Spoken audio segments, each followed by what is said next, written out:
I've had a test drive of the new Nissan Leaf electric car.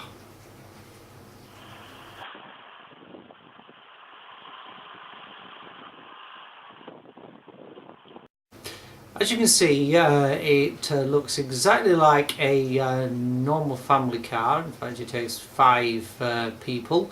It can do 90 miles an hour and has a range of 100 miles on a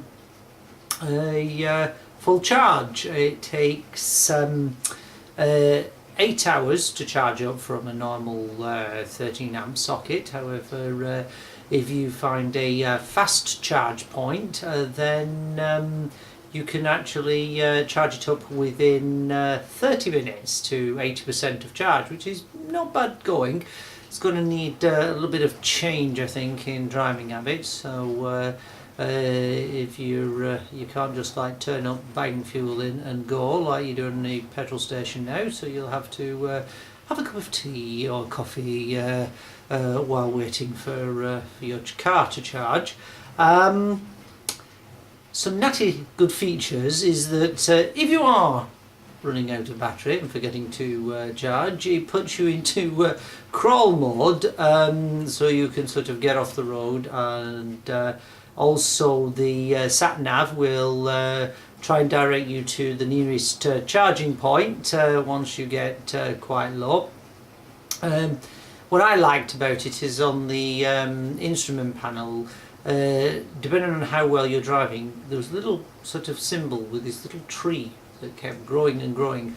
And my journey, which was only sort of 20 minutes round the centre of London, I managed to nearly grow a full tree, which meant that I was doing some good eco driving. That was quite good to see how many trees you could do. Starting it is quite interesting because there's no key.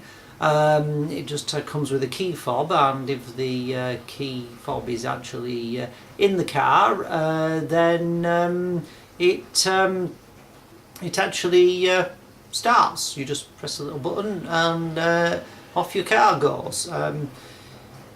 Could be quite interesting, that. Didn't find out how close to the car you had to be before you could start it, but be an interesting thing on lost keys, I think. And it was pretty good to drive, pretty quiet, fairly responsive. You know, you put your foot down and it went. It was just the quietness that was a little bit strange, because there was no sort of engine noise as you were driving along. There was a sort of like at low speeds, there was like this little audible hum, because cars have to make that, and electric cars have to make a sort of a noise to let people know that they're coming. Otherwise they could get run over, which is not a good thing. So all in all, I'd definitely get one.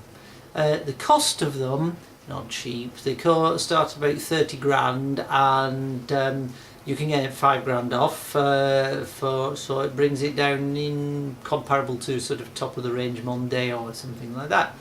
Not bad. Cost of running it is to get the equivalent of 2 gallons of petrol, which that'll take you about 100 miles. That's what these days about £6. It actually costs about £2. So electric cars, they're getting a lot better than they used to be.